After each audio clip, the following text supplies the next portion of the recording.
एक बार एक भिखारी अपने जीवन से परेशान हो चुका था, क्योंकि उसे अपने जीवन को चलाने के लिए भीख मांगना पड़ता था। उसे हर एक चीज़ के लिए भीख मांगना पड़ता था।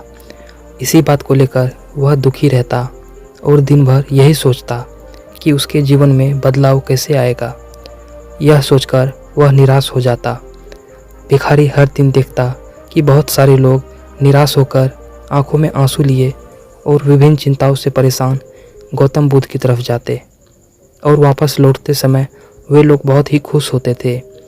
वह भिखारी यह नहीं समझ पा रहा था कि गौतम बुद्ध उनके साथ ऐसा क्या करते थे कि वे बेहद खुश हो जाते थे।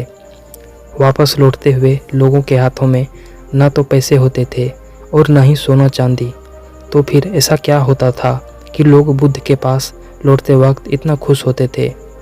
यह सब सोचकर भिखारी ने एक निर्णय लिया कि वह भी महात्मा बुद्ध के पास जाएगा और देखेगा कि ऐसा वहाँ क्या हो रहा है कि दुखी लोग उनके पास जाकर खुश हो जाते हैं।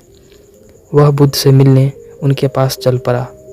जहाँ बुद्ध मौजूद थे वहाँ बहुत ही लंबी कतार लगी हुई थी, तो वह भिखारी कतार में लग गया।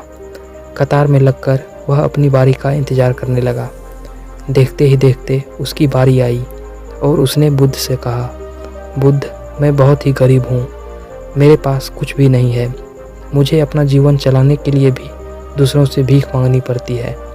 अब आप ही बताइए कि मैं अपने जीवन को कैसे बेहतर कर सकूं।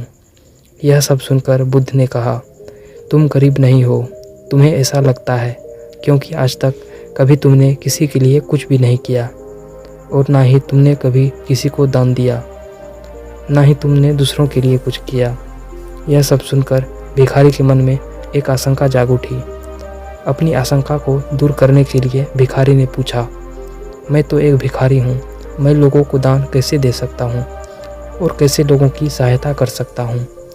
मुझे तो खुद अपना जीवन भी दूसरों के मांगना पड़ता है। यह सब सुनने के बाद गौतम बुद्ध थोड़ी देर चुप रहे और फिर उसे बोले, तुम्हारे पास हाथ है जिसे तुम लोगों की सेवा में लगा सकते हो और दूसरों का भला कर सकते हो। इसके अलावा तुम्हारे पास मुंह है जिससे तुम लोगों से अच्छी अच्छी बातें कर सकते हो और दूसरों का हौसला बढ़ा सकते हो। यह सब करके भी तुम दूसरों की सहायता कर सकते हो। ज़रूरी नहीं कि दान सिर्फ पैसों से ही किया जाए। हम चाहे तो शिक्षा का भी दान कर सकते हैं और चाहे तो अन्न का भी दान कर सकते हैं। ऊपर वाले ने अगर किसी को पूर्णतः अच्छा शरीर दिया है तो वह गरीब नहीं है, वह बस दिमाग से गरीब है। उसे इस विचार से हटकर दूसरों की सेवा में लगाना चाहिए। बुद्ध की यह सब बातें सुन लेने के बाद वह भिखारी बहुत ही ज़्यादा खुश हो गया और उसका मन अब बिल्कुल संतुष्ट हो गया था। दोस्तों, हम सब इस बात की चिंता में समय बर्बाद करते हैं कि हम गरीब हैं, लेकिन यह सत्य नहीं है।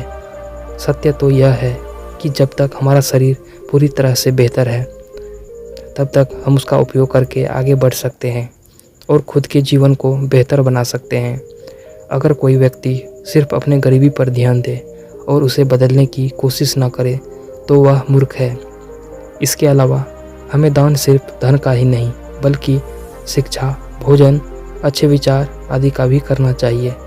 अगर आपके पास धन नहीं है तो आप शिक्षा का दान कर सकते हैं या फिर आप दूसरों के अच्छे विचारों का भी दान कर सकते हैं। इससे हमारा समाज बेहतर होगा और हमारे समाज से हमारा देश।